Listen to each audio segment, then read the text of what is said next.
प्रेम से बोलिए जीतू भगवान की जय, जितिया माई की जय। गुरु भाई बहना, मैं एक आज जितिया व्रत की कथा सुनाने जा रही हूँ। इस कथा को पूरा सुनिए और रहस्य जानिए। जय चितवाहन बाबा। गुरु भाई बहना, एक गलवालिन थी। एक ग्वालिन थी, बेचारी प्रतिदिन दूध दही बेचती थी और अपना गुजर बसर करती थी। गांव गांव घूम के दूध दही बेचा करती थी और अपना घर आती थी तो रसोई बनाती थी। पति पत्नी दोनों भोजन करते थे और सुखी से रहते थे। लेकिन गुरु भाई बहना, ओ ग्वालिन दीदी का गांव में कोई दूध दही नहीं लेते थे। उनका दूध से अपमानित करते थे, छुआछूत मानते थे। लोग उन्हें कहते थे कि ये अभागन है, इसका संतान नहीं है, इसका दूध और दही लेंगे तो मुझे भी संतान नहीं होगा। अपने बेटी का, अपने बहू का, उसका छुआ हुआ दूध दही नहीं खाते थे। जहां तक के कि बहनें लोग सवेरे सवेरे निकलते थे और उस पे नजर पड़ता था तो 4 गालियां उसे हनट के दे दिया करते थे। बेचारी कुछ नहीं बोलती थी। एक दिन का बात है गुरु भाई बहना कि आसिन का महीना आया और आसिन का महीना आया तो बेचारी दूध दही बेचने गई। तो दूध दही बेचने गई तो उसका दही उस दिन ज्यादा चाहत करके बिक्री हुआ। एक दिन पहले बोल दी थी कि बहन आप सप्तमी के दिन ज्यादा दही लेकर आइएगा, गांव में ज्यादा बिक्री होगा। तो गुरु भाई बहना, ओ बेचारी ग्वालिन दीदी क्या की कि भर मटकी दही लेकर गई और 2 दिन का एक ही में करके और दही लेकर गई। उसका गांव में पूरा बिक्री हो गया। गांव में पूरा जब बिक्री हो गया तो मन ही मन सोचती है कि अरे क्या बात है, आज मेरा इतना दूध दही बिक रहा है, कोई तो कारण होगा। गुरु भाई बहना, वो पूछने लगी एक दीदी से कि बहने बताइए कि आज आप लोग इतना दूध दही क्यों खरीद रहे हैं? हम तो प्रतिदिन दूध दही लेकर आते थे, लेकिन कई गांव घूमते थे तो मेरा दूध दही बिकता था। आज तो एक ही गांव में मेरा कम पड़ गया है। वहां के जो दीदी थी वो बोली कि क्या आपको पता नहीं है कि कल का दिन उपवास है और आज नहाई खाई है। आज नहाई खाई है और जो पितृपक्ष में सप्तमी के दिन, कृष्ण पक्ष सप्तमी के दिन गंगा स्नान करके और भोजन करते हैं और कृष्ण पक्ष 8वीं के दिन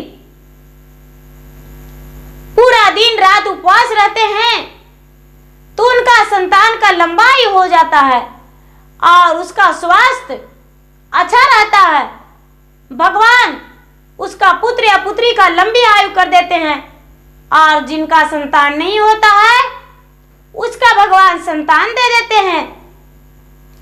तो गुरु भाई बहना, ए बेचारी कहती है कि बहन जी हम भी व्रत रखेंगे और हम भी जितिया व्रत करेंगे। बोले कि ठीक है, आप सप्तमी के दिन नहाई खाई करके और 8वीं के दिन उपवास रहिएगा और 9वीं के दिन भगवान का व्रत तोड़िएगा, खोलिएगा 9वीं का दिन सूरज उगने के बाद। सारा विधि बता दी कि बहन जी आप सवेरे नहाई खाई के दिन शुद्ध शुद्ध भोजन बनाइएगा और मड़ुआ की रोटी, झिंगनी का सब्जी, कंदे का सब्जी खाइएगा और जब आप उपवास रहिएगा तो एक खैर भी नहीं खोटिएगा और जिस दिन व्रत तोड़िएगा उस दिन बहन जी आप दूध से, गाय का दूध से व्रत तोड़िएगा, भगवान का भोग लगाइएगा, केले के पत्ते पर करके या तो पान के पत्ते पर करके या तो किसी चीज के पत्ते पर करके, और भगवान का भोग लगाइएगा।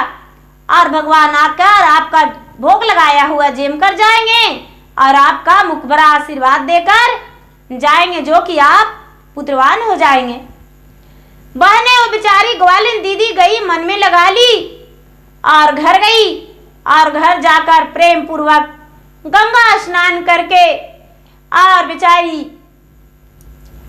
प्रेम पूर्वक शुद्ध भोजन की, भोजन बनाकर अपने पति के भी खिलाई और अपने पति से प्रेम से बोली कि सुनिए, हम कल का दिन पूरा दिन रात उपवास रहेंगे, अपना भोजन आप स्वयं बना लीजिएगा, और नवमी के दिन हम व्रत तोड़ेंगे, खोलेंगे, तो उस दिन हम दूध दही लेकर नहीं जाएंगे, आप अपना स्वयं दूध दही बेच कर ले आइएगा। बहने, उसका पति इस बातों से खुश थे, प्रसन्न थे, और पत्नी को बड़े प्रेम से सारा सामग्री लाकर दे दिए, और लाकर देकर और व्रत करने को लिए कहें। बेचारी ग्वालिन बड़े प्रेम से व्रत की, और व्रत करके और पूरा उपवास रह के, और नवमी के दिन सही सही समय से सही विधि से व्रत पूरा की और व्रत खोली। कहते हैं बहना कि भगवान जो करते हैं वो अच्छा ही करते हैं। भगवान से जो सच्चे दिल से पुकारते हैं तो भगवान पूरा करते हैं। तो बेचारी गर्भवती रह गई कुछ दिन के बाद, और 9वां महीना के बाद एक सुंदर पुत्र जन्म लिया। जब सुंदर पुत्र जन्म लिया तो बेचारी बड़ी प्रसन्न थी, बहुत खुश थी कि चलो मेरा पुत्र हो गया।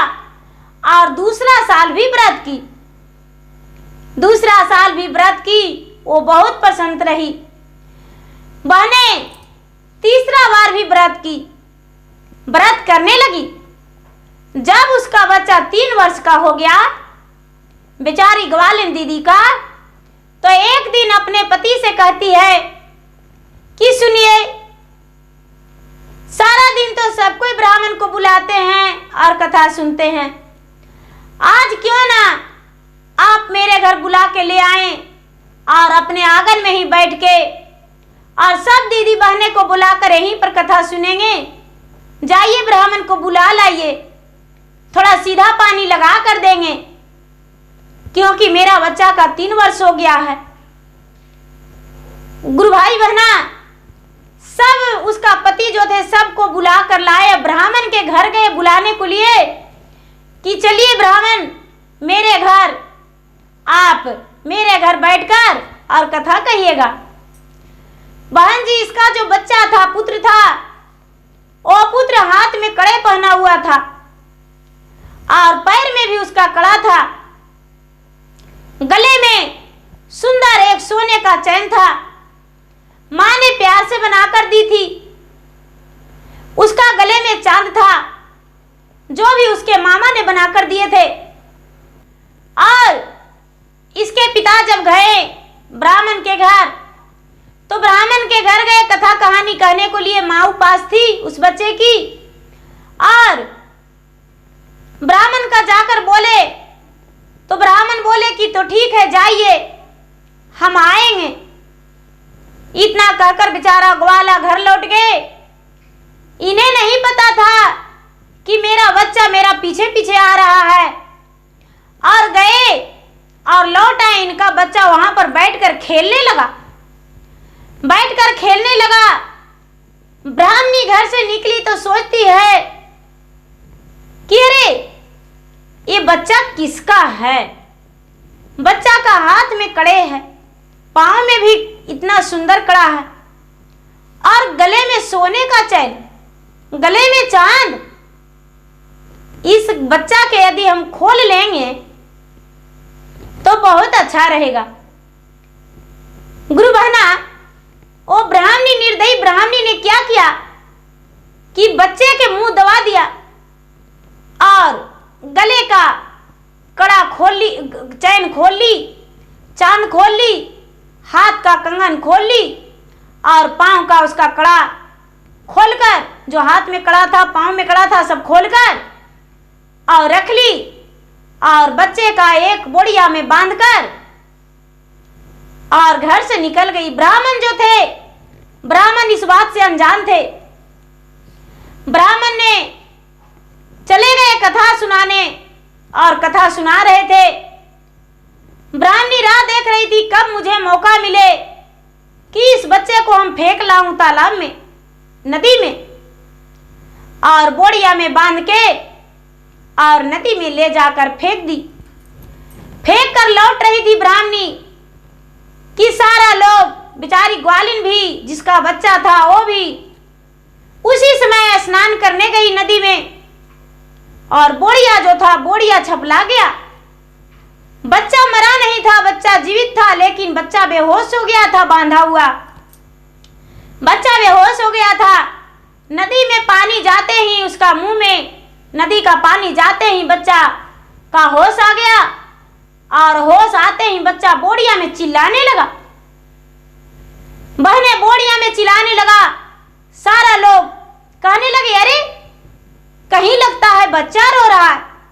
माँ का ध्यान नहीं था। माँ को लगा कि मेरे पति मेरे बच्चे को संभाल रहे होंगे, लेकिन बहना उसका पति का लगा कि मेरे बच्चा अपनी माँ के पास होगा और दोनों अपने गलतफहमी में जी रहे थे। बच्चे का रोवाई सुनकर और सभी महिलाएं खोजने लगे तो देखते हैं कि एक बोड़ी पानी से ऊपर हो गया। बोड़ी को खोले तो देखते हैं कि एक इसमें बच्चा है। सारा लोग देखने लगे तो कहने लगे अरे तुम्हें दिखता है तो तुम्हारा बच्चा है। कहती दीदी मेरा बच्चा कहां से आएगा पानी में बोड़ी में करके, ये कैसे हो सकता है। अब बेचारी देखती है तो सचमुच में मेरा बच्चा है।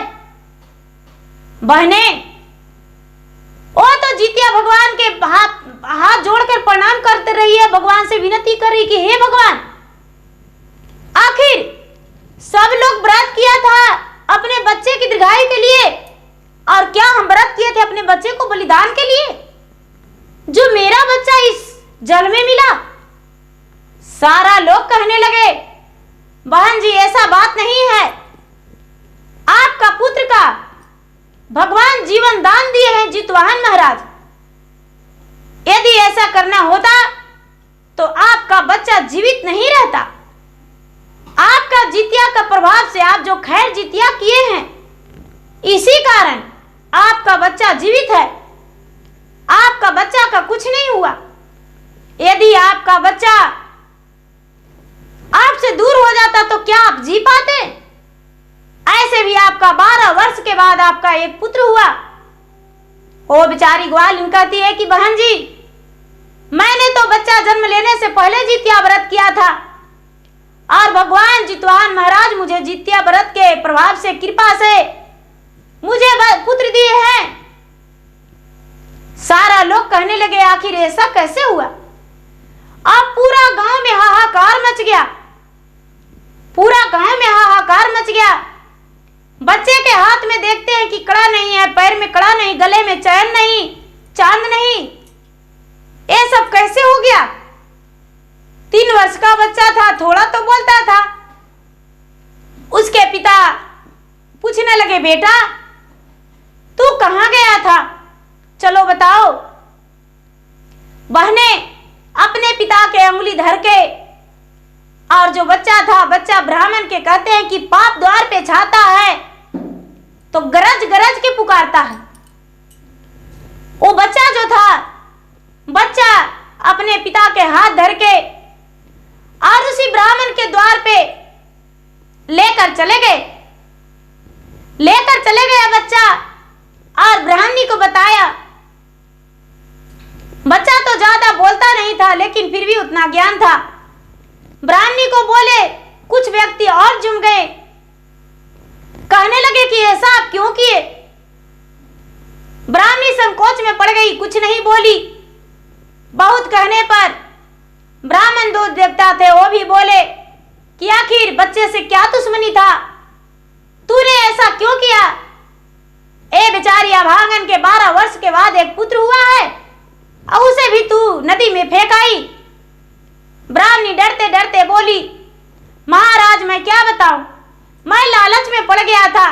बच्चे के हाथ पांव में कड़े था, गले में चैन था, चांद था, उसी का लालच में मैं पड़ के और इसे मारने का कोशिश करके मैं तो इसका जीवित नहीं छोड़ा था, इसे तो अपना जान भर मार ही दिया था।